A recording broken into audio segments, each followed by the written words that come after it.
to Distance Learning for Physical Therapy.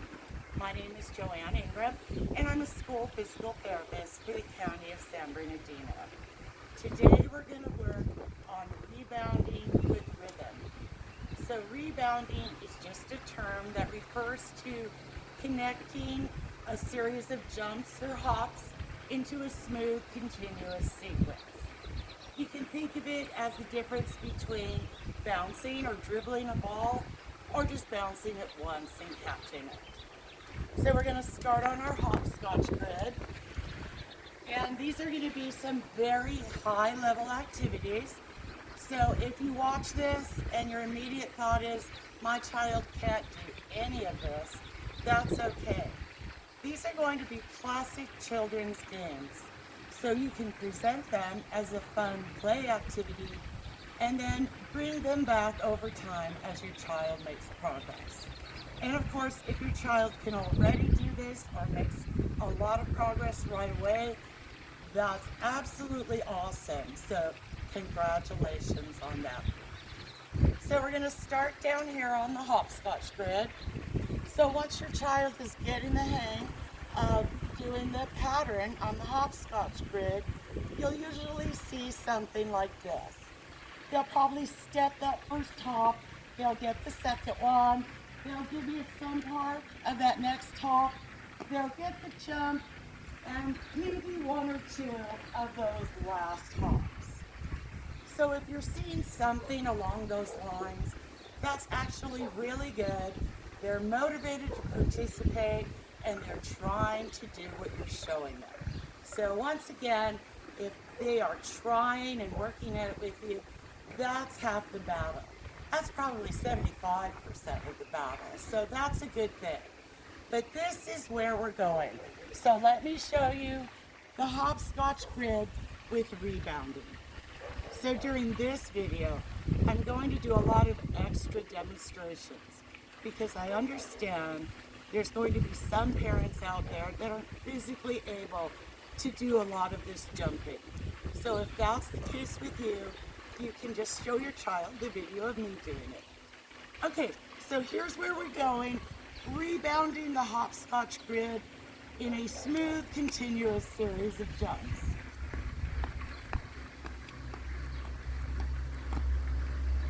So, how do you help your child move on from that first example with all the pauses and hesitations to the second one with the smooth rebounding? So one way to start helping them with that is to give them a beat to jump on. So I'm going to demonstrate the grid. I'm going to cue the feet, either 1 foot or 2 feet, and I'm going to do it on a nice mid-tempo beat.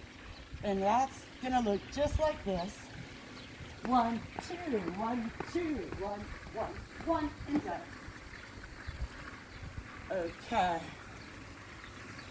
One more time. Cueing the feet on a beat. 1, 2, 1, 2, 1, 1, 1, and done. So, when your child is working on the beat, you can help them by clapping. You can tap your foot, slap your leg, even use a toy that shakes and makes sound. Or you can try adding music. So the reason I added the done at the end of this pattern was because it makes this hopscotch grid an 8 count. So once you have your child jumping on an 8 count, that's going to fit into any piece of music that you or your child might like to use. Unfortunately, I can't play actual music in this video because of the YouTube copyright laws. So I'm just going to use some really simple nursery rhymes to give you an idea of what we're talking about. So now I'm going to cue the hopscotch grid on a straight 8 count on a mid-tempo beat. Okay? And that's going to look just like this. 1, 2, 3, 4, 5, 6, 7, 8. Okay, one more time. Cueing the 8 count on a beat. 1, 2, 3, 4, 5, 6, 7, 8. Now, what I'm going to do is, once your child is getting the idea of staying on the beat and trying to have one jump per beat, you can start adding rhythm by using music. So the beat and the rhythm are actually two different things. So if you think of a song that you know and like, the beat is the drum, that steady, unchanging beat that keeps the time of the music. The rhythm is more like the lyrics. The lyrics stay with the beat, but they're able to move around it. And they always end on the beat because they're in rhythm with it. So, let me show you what I mean.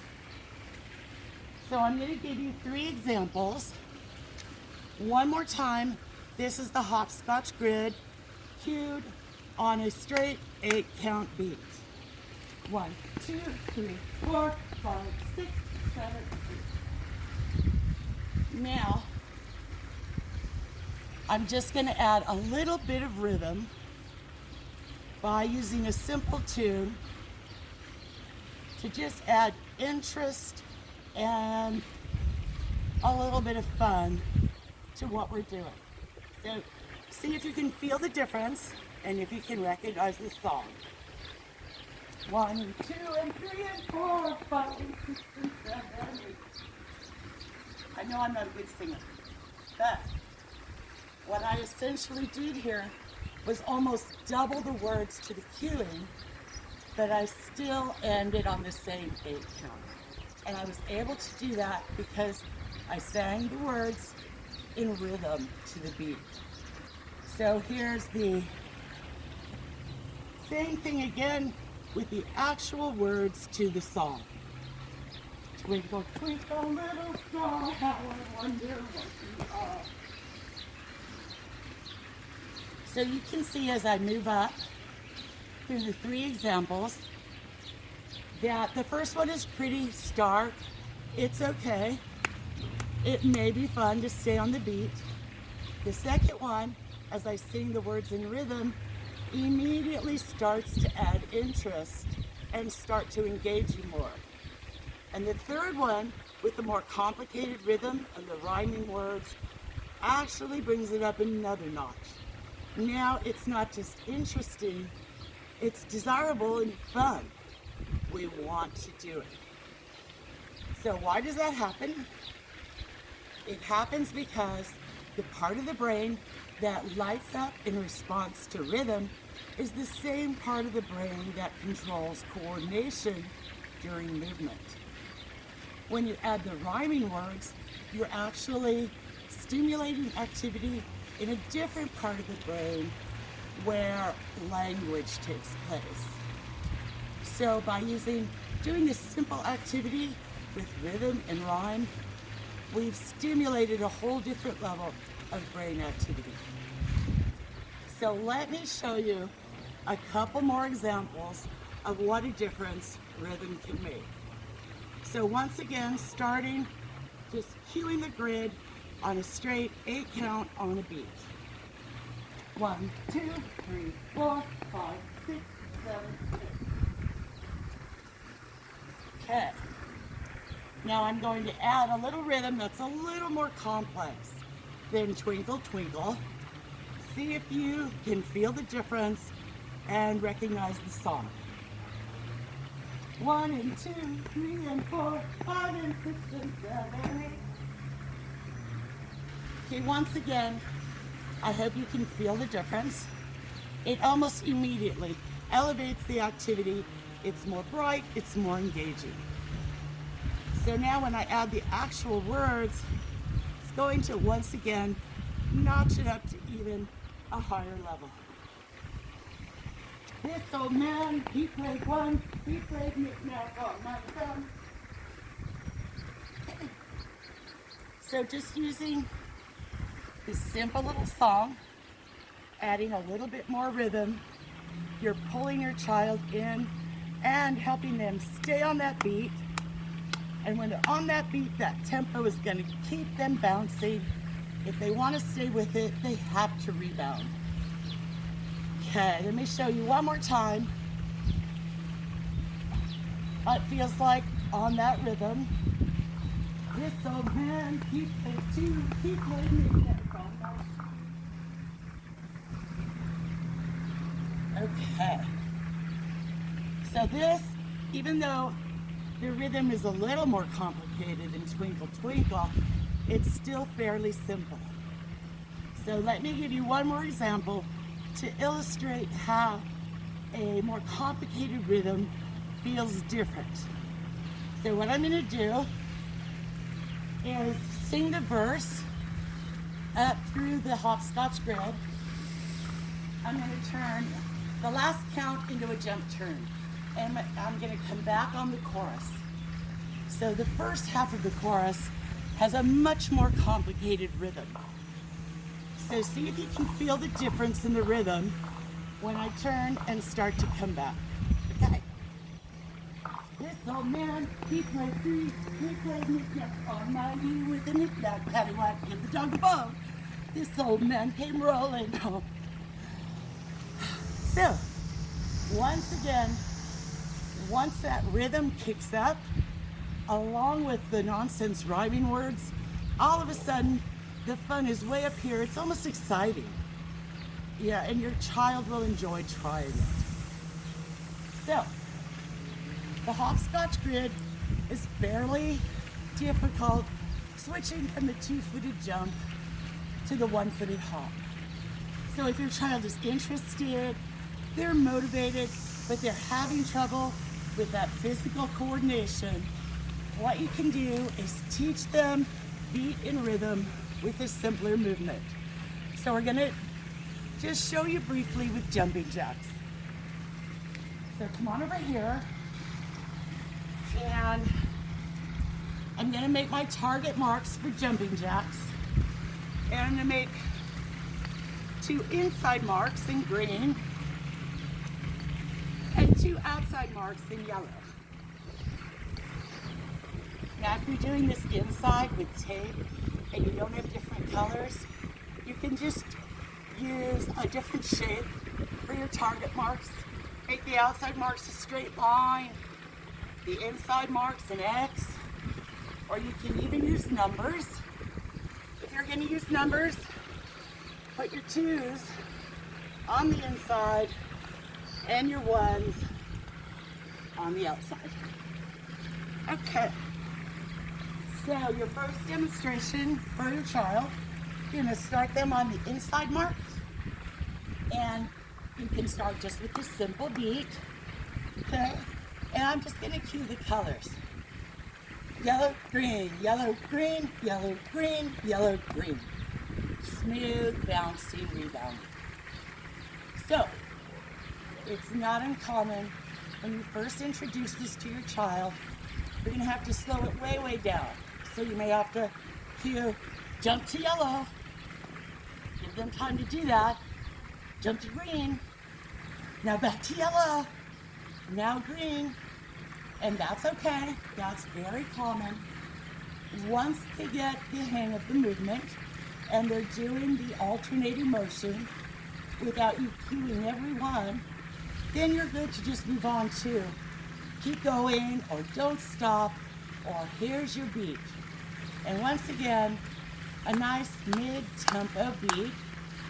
So I'm going to cue the jumping jacks with 8 counts, 4 sets of 2 jumps. So once again, it's going to match any piece of music you'd like to use. And that'll be just like this. 1, 2, 3, 4, 6, 7, 8. And once again, you're looking for that smooth rebound where each jump bounces right into the next. So when you're ready to add music, once again, because it's an 8 count, almost any piece of music is going to fit right on there. So let's go back to This Old Man one more time. This old man, he played 4, he played knick-knack on my door. boom, 8 counts. But you can also move up to any song that has a more complex rhythm. It's still gonna fit.